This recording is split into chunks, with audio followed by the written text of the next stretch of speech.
Ko'chaga makiyaj qilib va atir sepib chiqadiganlarga nasihat qiling. Allohga qasam, bunday qizlarimizga nasihatim shuki, uydan ko'chaga atir sepib chiqmang. Payg'ambarimiz sollallohu alayhi vasallam bundaylarni la'natlaganlar va bu ishni harom qilganlar.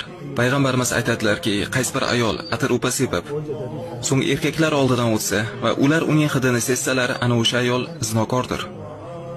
Zinokor dedilar. Ya'ni Alloh asrasin, zinokor deb nomladilar.